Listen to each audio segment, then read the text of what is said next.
वाहिगुरु जी की फतेह। गुरु प्यारी गुरु सवारी साध संगत जी, अज का पावन फरमान धन धन साहिब श्री गुरु अर्जन देव महाराज का उच्चारण किया। निंदा की गल अते निंदक की गल पावन शब्द में फरमान की है कि जानकी कीनी पाक अनुसार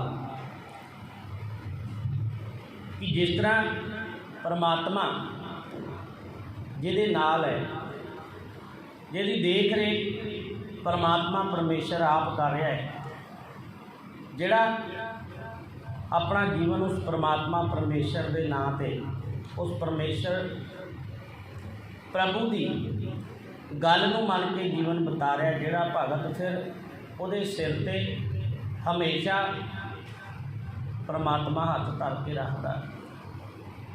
तो फिर निंदक टिकन ना पावन मूले ऊट गए बेकार। जिस तरह मीह पैंदा है, कई बदल इहो जिहे होंदे ने जिहड़े लगदे ने कि ये मीह वाले बदल ने, लेकिन वो अंदरों खोखले होंदे ने। ते जिहड़े खोखले बदल ने उन्हां नूं हवा चुक के पता नहीं किधर का किधर उड़ा के रख देती है। तो जिहड़े भरे हुए मीह के नाल पानी के नाल बदल होंदे ने उन्हां दे उत्ते हवा का ज़्यादा जोर नहीं पैंदा। तो गुरु साहब भी कहते निंदक का भी यही हाल होता है। फिर निंदक टिकन ना पावन मूले, फिर वो टिक नहीं सकते। जिदा खाली बदल हवा के सामने नहीं टिक सकते, इसी तरह जिहड़ा परमात्मा के नाल जुड़िया है, जे उसकी कोई निंदा कर रहा है तो फिर वो ज़्यादा दिन टिक नहीं पाएगा। क्योंकि निंदा कहिंदे किसनूं ने, उदा तो फिर असीं किसी की गल भी नहीं कर सकते।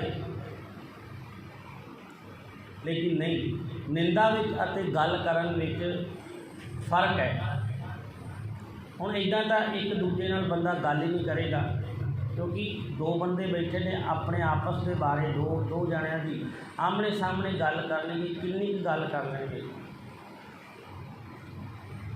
ज़्यादा लंबी गल करने वास्ते किसी होर का टॉपिक छेड़ना जरूरी है। ये इंसान की एक आम अवस्था है, जदों भी इंसान बैठता है इधर उधर दी गल्लां करता है। इस करके निंदा विच अते गल करन विच फर्क की है। निंदा की कहते हैं, जे तुहाडी तुसीं किसी की गल कर रहे हो लेकिन तुहाडे अंदर भावना है कि जिहड़ी मैं गल कर रहा उहदे जिहदे नाल मैं गल कर रहा उस बंदे की नज़र विच मैं अगले बंदे नूं देखना है, पिछे खिंचना है, उन्होंने सज़ा दिवाउणी है, उहदे बारे गलत चीज़ां वधा के दसणियां ने। भाव तुहाडे मन के अंदर किसी के प्रति जैलस है, उन्होंने नीवां दिखाना चाह रहे हो तुसीं, तो जे वो गल्लां कर रहे हो तो उन्होंने कहते निंदा है। जे आम गल कर रहे हो, जिन्नी गल है उन्नी गल कर रहे हो, जिन्नी गल होई है उन्नी गल कर रहे हो, तो वो आम गल भी गिणिया जाता है। तो जे गल छोटी जी हुई है, गल का एंगल कुछ होर सी, क्योंकि हरेक इंसान अपने अपने हिसाब के नाल हरेक चीज़ को वेखदा है। जरूरी नहीं कि जे एक इंसान को असी अपने नज़र के नाल वेख रहे हैं कि ये बंदा ठीक नहीं,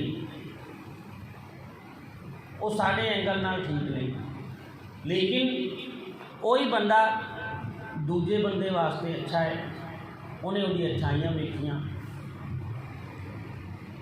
इस करके गुरु साहब जी कहते हैं निंदक का जीवन बहुत ही दुखदाई होता है। क्योंकि जदों तक उन्हें चार बंदियां की वधा के मजे ले के मशाला ला के गल्लां नहीं कीतियां, तां तक उन्होंने हजम नहीं होता। तो गुरु साहब जी कहते हैं इन्ना ही फर्क है निंदा विच अते आम गल करने विच। इस करके ये साडा नज़रिया की है, क्योंकि इंसान हमेशा किसी के प्रति जो नज़रिया वेखते हैं या किसी ने सानू दसता कि ये बंदा इस तरह का गलत बंदा है, तो असी भी बिना खोज कीते मान लेंगे। ये नहीं कि असी देखिए तो सही, परखीए तो सही। बहुत घट ने जोड़े दूजे एंगल नाल वेखते हैं कि ये, क्योंकि हर इंसान में जे गुण ने ते अवगुण भी ने, तो दोवें चीज़ां हरेक इंसान के अंदर होंदियां ही ने। जे बुराई है तो चंगियाई भी है, जे शांति है तो अशांति भी इंसान के अंदर है। लेकिन नज़रिया साडा हुण एक रुख पिंडां दे विच रुख के थल्ले दोपहर को बंदे बैठते होंदे सन। एक रुख के थल्ले इस घटना का जिक्र बाणी में भी किया है कि बिरखे हेठ सब जंत इकट्ठे, एक तत्ते एक बोलन मिठे। चार बंदे बैठे ने उत्थे, एक चोर बैठा है, एक साधु बैठा है, एक दरवाजे बनाने वाला कारीगर बैठा हुआ है, तो एक लकड़ा बेचण वाला बैठा हुआ है। बैठे एक ही रुख के थल्ले। हुण जिहड़ा चोर है वो सोच रहा है क्यों ना मैं रात को आवां तो रुख वढ़ के इनू चोरी करके मैं बेच देवां, कितना पैसा आ जाएगा। वो ये सोच रहा है, बैठे एको ही रुख के थल्ले ने। तो जिहड़ा साधु है वो ये सोच रहा है कि क्यों ना ये तिन्ने लोग इत्थों चले जान, कितना सोहना रुख है, छां आ रही, हवा चल रही है, तो मैं इत्थे बैठ के ना परमात्मा की बंदगी करा। जिहड़ा तीजा कारीगर है दरवाज़ों का, वो सोच रहा क्यों ना मैं इनू रुख नूं वड्ढां, ये सोहने सोहने दरवाजे खिड़कियां बनावां, उहदे ते नक्काशी करा, ताकि जिथे भी लगन तो लोग मेरी वाहवाही करन कि वाकई दे विच एडा वधिया कलाकार है। चौथा बंदा सोच रहा है कि मैं इस रुख नूं वढ़ देवां, उहदे पैसे इकट्ठे करके ते अपने परिवार की पालन पोषण करा। इसी तरह असी किसी के प्रति किस नज़रिए नाल वेखदे हां, ये मायने रखता है। तो आम गल असी जदों करते हैं तो वह निंदा नहीं, निंदा वो है कि तुहाडी भावना की है। जिदा सच ते झूठ है, क्योंकि कई बजुर्ग यही दसदे हुंदे सी बचपन विच कि जे किसी का फायदा हो रहा है, किसी का बचाव हो रहा है, तो उत्थे झूठ बोल सकते हैं, क्योंकि वो झूठ किसी के फायदे वास्ते बोलिया गया। हुण इतिहास में असी जाइए तो जिहड़ा गंगू सी, जिन्हों गंगू पापी आख्या गया इतिहास में, उन्हें कोई झूठ तो नहीं बोलिया सी। यही बोलिया जाके कि मुगलों को कि साहिबजादे जिन्होंने लभ रहे हो, माता जी को लभ रहे हो, वो मेरे घर बैठे हैं। तो ये झूठ नहीं बोलिया, उन्हें वो घर ही बैठे हुए सन। सच उन्हें बोलिया, लेकिन फिर भी इतिहास उन्होंने पापी आखता है। क्यों? क्योंकि उसकी भावना गलत सी। लेकिन जदों गनी खां नबी खां, जदों धन धन साहिब श्री गुरु गोबिंद सिंह महाराज जंगलों चों बाहर आए ने माछीवाड़े, तो उन्होंने दोवां मुसलमान भरा ने एक पालकी दे विच चुक्या, क्योंकि मुगल लभ रहे सन गुरु साहब जी को, हालात नाजुक सन उस टाइम। तो उन्होंने एक पालकी बनाई, तो उहदे विच गुरु साहब जी को बिठा के दोवां भरावां ने मोढियां ते रख के ते ले जा रहे सी। अगों मुगलों ने पूछा कि ये कौन है। हुण गुरु साहब जी मोढे ते बैठे ने, लेकिन वो दोवें भरा झूठ बोल रहे हैं कि नहीं ये गुरु गोबिंद सिंह जी नहीं, ये साडा उत दा पीर है। लेकिन उन्होंने इतिहास में सिख समाज में बहुत ही आदर सत्कार दोवां भरावां नूं मिलता है। बोलिया उन्होंने झूठ ही सी, लेकिन उन्होंने झूठ के पिछे मनशा अच्छी सी, तो वो झूठ हज़ारां सच नालों भी ज़्यादा चंगा सी। ते गंगू पापी ने भावें सच बोलिया, लेकिन उसकी जी भावना सी वो गलत सी। निके निके साहिबजादियां नूं किन्ने तसीहे दिते गए वो सच के चक्कर में।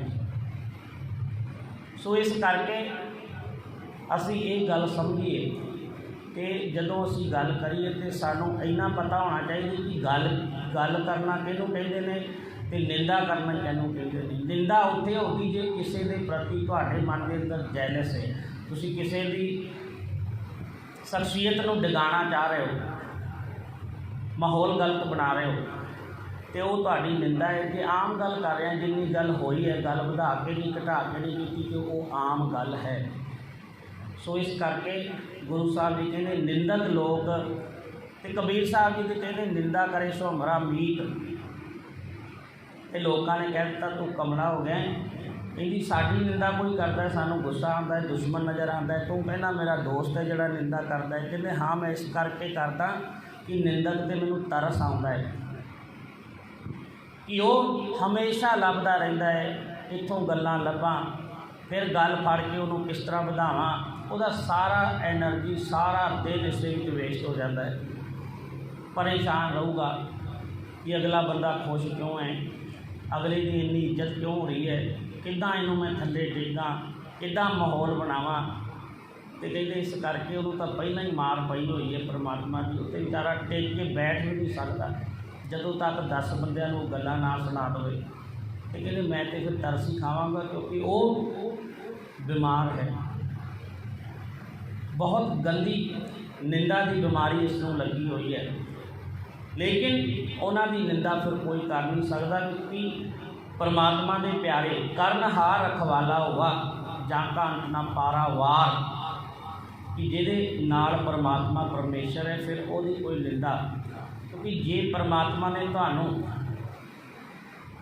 ਤਰੱਕੀ ਦੇਣੀ ਹੈ ਫਿਰ ਭਾਵੇਂ ਸਾਰੀ ਦੁਨੀਆ ਤੁਹਾਡੇ ਖਿਲਾਫ ਹੋ ਜਾਏ, ਮਾਹੌਲ ਬਣਾਉਣ ਦੀ ਕੋਸ਼ਿਸ਼ ਕਰੇ, ਨਿੰਦਾ ਕਰੇ, ਚੁਗਲੀ ਕਰੇ, ਲੇਕਿਨ ਗੁਰੂ ਨੇ ਜੇ ਮਾਨ ਦਿਵਾਉਣਾ ਹੈ ਤੇ ਫਿਰ ਕੋਈ ਕੁਝ ਨਹੀਂ ਕਰ ਸਕਦਾ। ਅਤੇ ਗੁਰੂ ਨੇ ਜਦੋਂ ਭਿਖਾਰੀ ਬਣਾਉਣਾ ਹੈ ਤੇ ਫਿਰ ਸਾਰਾ ਸੰਸਾਰ ਮਿਲ ਕੇ ਵੀ ਤੈਨੂੰ ਚੁੱਕ ਨਹੀਂ ਸਕਦਾ, ਇਹ ਉਹਦੀ ਕਿਰਪਾ ਹੈ। ਸੋ ਇਸ ਕਰਕੇ ਨਾਨਕ ਦਾਸ ਰੱਖੇ ਪ੍ਰਭ ਆਪਣੇ ਨਿੰਦਕ ਕਾਢੇ ਮਾਰ। ਧੰਨ ਧੰਨ ਸਾਹਿਬ ਸ੍ਰੀ ਗੁਰੂ ਨਾਨਕ ਦੇਵ ਮਹਾਰਾਜ ਜੀ ਫਰਮਾਨ ਕਰਦੇ ਨੇ ਕਿ ਉਹ ਪਰਮਾਤਮਾ ਪਰਮੇਸ਼ਰ ਆਪਣੇ ਸੇਵਕਾਂ ਦੀ ਆਪ ਲਾਜ ਰੱਖਦਾ ਹੈ ਅਤੇ ਨਿੰਦਕ ਕਾਢੇ ਮਾਰ। ਇੱਥੇ ਮਾਰ ਦਾ ਅਰਥ ਨਹੀਂ ਕਿ ਬੰਦੇ ਨੂੰ ਜਾਨੋਂ ਹੀ ਖਤਮ ਕਰ ਦਿੰਦਾ ਹੈ ਪਰਮਾਤਮਾ, ਨਹੀਂ, ਉਹ ਜਿੰਦਾ ਜਾਗਦਾ ਲਾਸ਼ ਵਰਗਾ ਹੈ ਜਿਹੜਾ ਦੂਜਿਆਂ ਦੀ ਸਿਰਫ ਗਲਤੀਆਂ ਵੇਖਦਾ ਹੈ, ਸਿਰਫ ਨਿੰਦਾ ਕਰਦਾ ਹੈ। ਉਹਨੂੰ ਪਰਮਾਤਮਾ ਫਿਰ ਆਤਮਕ ਮੌਤ ਦੇ ਦਿੰਦਾ ਹੈ ਤੇ ਆਪਣੇ ਸੇਵਕ ਦੀ ਆਪ ਲਾਜ ਰੱਖਦਾ ਹੈ। ਸੋ ਇੰਨੀਆਂ ਬੇਨਤੀਆਂ ਪ੍ਰਵਾਨ, ਭੁੱਲਾਂ ਚੁੱਕਾਂ ਖਿਮਾ। ਵਾਹਿਗੁਰੂ ਜੀ ਕਾ ਖਾਲਸਾ, ਵਾਹਿਗੁਰੂ ਜੀ ਕੀ ਫਤਿਹ। ਜਪੋ ਸਤਨਾਮ।